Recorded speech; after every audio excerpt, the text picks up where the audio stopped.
U emisiji Bez ustručavanja rekao je da se Vučić sam doveo u red i da je shvatio kako sistem funkcioniše. Zanima me na koji način se Vučić doveo u red. Da li je tako što je od nacionaliste i desničara postao levičar i evropejac? Molim Miroljuba da ovo objasni, jer je suviše zbunjujuće i nerazumno. Kako je mogao da se dovede u red tako što je od nacionaliste postao autošovinista? Vučić nije nikakav autošovinista. On je samo bio neko ko je bio nerealan. Vučić je isti onaj patriota i nacionalista koji je bio i pre 10 godina i pre 20 godina. Samo je sada realni patriota, realni nacionalista.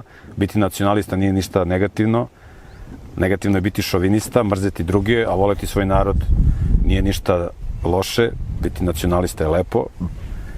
Tako da, jednostavno, Vučić je shvatio kako sistem funkcioniše i sada on promoviše patriotizam i nacionalizam u okvirima koji su realni, a ne nerealni. Znači, omogućio je da nas niko ne maltretira u našoj Srbiji, kao što su nas maltretirali u periodu od 12 godina. Mnoge patriote je oslobodio iz zatvora, kao Vojislava Šešelja, kao kapetana Dragana. Na političkoj mapi sveta je uspeo da organizuje da se Srbija ne šikanira i ne maltretira, pogotovo na Kosovu. Tako da je uradio mnoge stvari.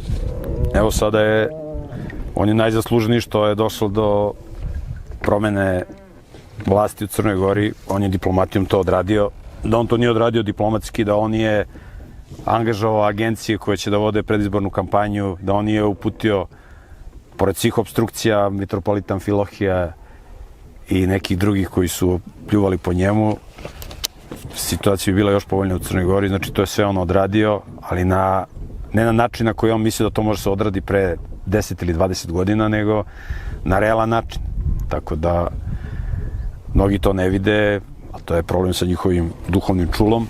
Kako Isus kaže, oko je videlo telo, ako je oko bolesno, onda je svo telo bolesno. Tako da, Vučić je samo realni političar. Međutim, ja opet kažem, pitanje je koliko će on moći dugo da čuva mir i da kupuje mir i da održava ovo stanje. Bojim se da neće moći dugo, jer zbog instaliranja demokratskog sistema narod je sve gori i gori, sve nemoralniji i nemoralniji i stanje će biti sve gore i gore. Tako da, ali ja ne isključujem mogućnost da Aleksandar Vučić počne čita Bibliju i da vidi neke druge mogućnosti kako može da sačuva državu i narod mimo demokratije.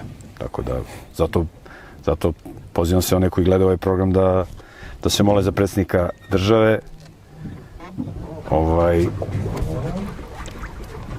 da ga Bog umudri i da mu pomogne da još bolje i kvalitetnije